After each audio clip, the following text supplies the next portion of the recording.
नमस्कार। आज हम पढ़ेंगे लोक देवता देव नारायण जी के बारे में।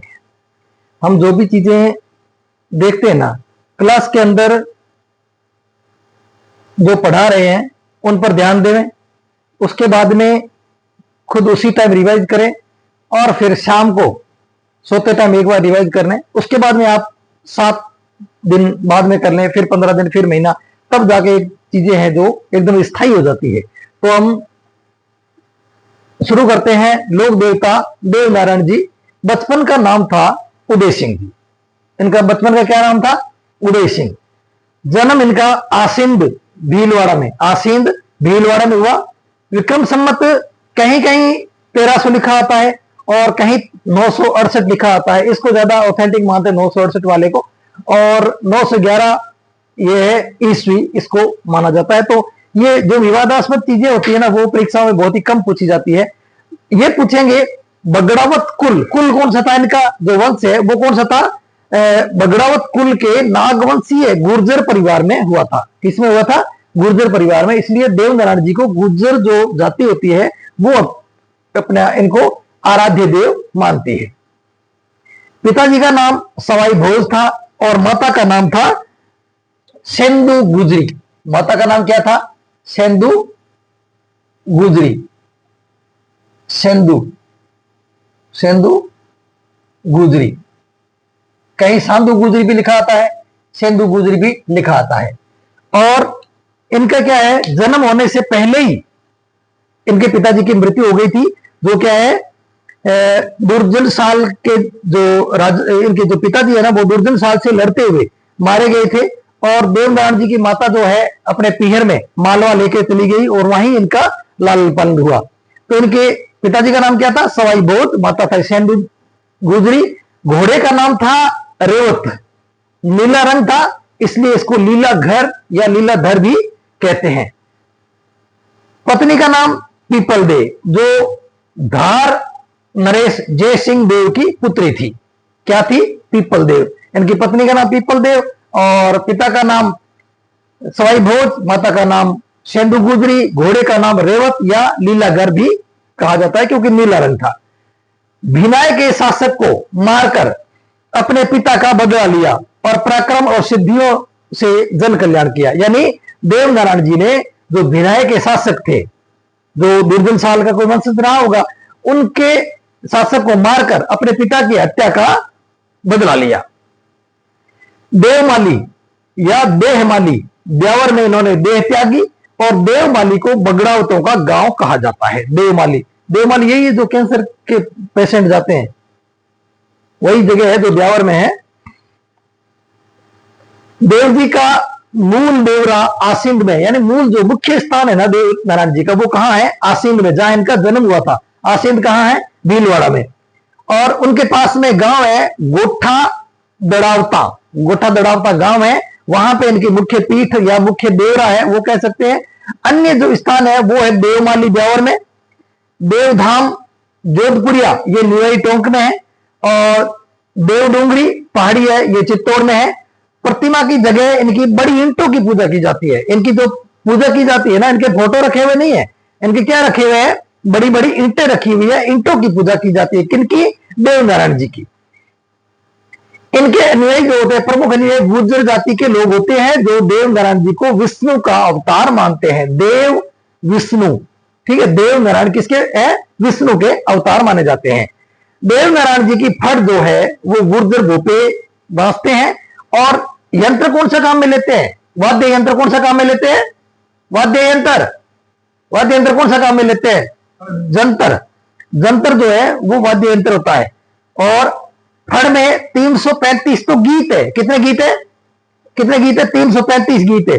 1200 पेज है, 1200 पृष्ठ है और 15,000 लाइनें हैं, पंक्तियां हैं। इसलिए इसको राजस्थान में सबसे लोकप्रिय और सबसे बड़ी फड़ कहा जाता है। लगभग 30 फुट या 330 फुट जो है वो लंबी इसकी कही जाती है, जिसमें इतने गीत लिखे हुए हैं।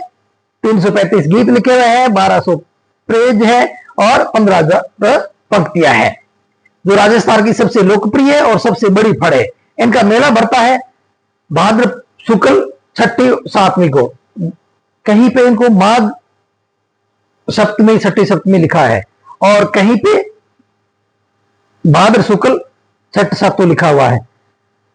तो इनमें भी आपको कंफ्यूज नहीं होना है। इन्हें खीर और चूरमा चढ़ाया जाता है, जो प्रसाद है वो खीर और चूरमा चढ़ाया जाता है। देवनारायण जी की, देवनारायण जी उनको औषध शास्त्र की ज्ञाता भी कहा जाता है। इसलिए ये क्या है, जो इलाज या फिर वो दवा पानी करते थे ना औषध का, उसमें गोबर और नीम के जो पत्ते होते हैं ना, उनको मिला करके आयुर्वेदिक औषधि का निर्माण करके इनका जो इलाज किया जाता है। देवनारायण जी ऐसे प्रथम लोक देवता है जिनका केंद्रीय संचार मंत्रालय ने 3 सितंबर 2011 को 5 रुपए का डाक टिकट जारी किया। अब देखो गूगल पर 2 सितंबर भी बोलते हैं, तो अपने सितंबर डेट कोई नहीं पूछता, ये भी पूछे 2011 याद रखना। और 5 रुपए का टिकट जारी किया देवनारायण जी की। और कर्ता कौन है? संचार मंत्रालय। कौन सा? Communication ministry.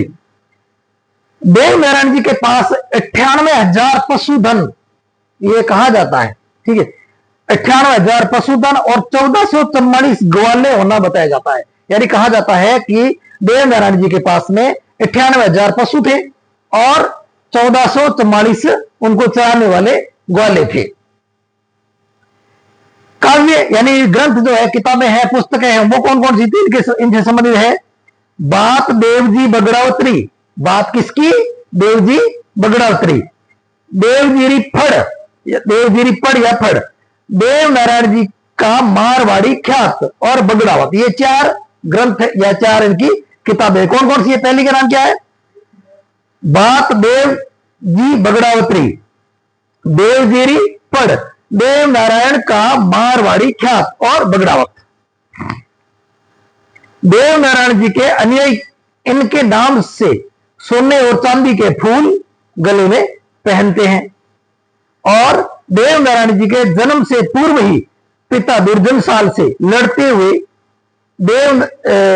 मारे गए। और देवनारायण जी की माता जो है अपने पीहर मालवा ले गई और वहां लालन पालन किया इनका। एक और है कि जो इनके जो गुर्जर जाति के लोग हैं ना, वो छठ के दिन, जिस दिन देवनारायण जी का जन्म हुआ था, वो छठ के दिन दूध और घी जो है वो ना तो बेचते और ना वो जमाते। वो चीज इसमें आई नहीं क्या? सबसे लोकप्रिय भोपे जाति के लोग देवनारायण जी के सब अपनी जगह से दौड़ाते हैं ताकि सिद्धि होती। वो इसमें बात और है, देखो है इसमें लिखा हुआ है क्या? हाँ, ये है ना। देवनारायण जी के जन्म के दिन भाद्रपद शुक्ल छठ को गुर्जर जाति के लोग जो है दूध दही ना तो जमाते हैं और ना ही बेचते हैं। दूध क्या करते हैं? ना तो बेचते हैं ना जमाते हैं, ठीक है। क्या करते हैं? उस दूध को खीर बना लेते हैं या फिर खुद पी जाते हैं या वैसे ही बांट देते हैं लोगों को, लेकिन ना तो बेचते हैं ना उसका दही जमाते हैं। तो ये गुर्जर जाति से संबंधित या ये देवनारायण जी जो है उनके बारे में ये वर्णन है। तो ज्यादा से ज्यादा आप अपने दोस्तों को शेयर कीजिए, क्योंकि पता नहीं क्यों नहीं लोग शेयर कर रहे, क्यों नहीं देख रहे, क्योंकि इतनी छोटी सी चीज, इतनी छोटी सी जगह पर इतनी बड़ी जानकारी दी जाती है, तो आपके लिए बहुत ही फायदेमंद चीज है। इसलिए ज्यादा से ज्यादा शेयर कीजिए और आगे भेजिए। ठीक है, नमस्कार, धन्यवाद आपको।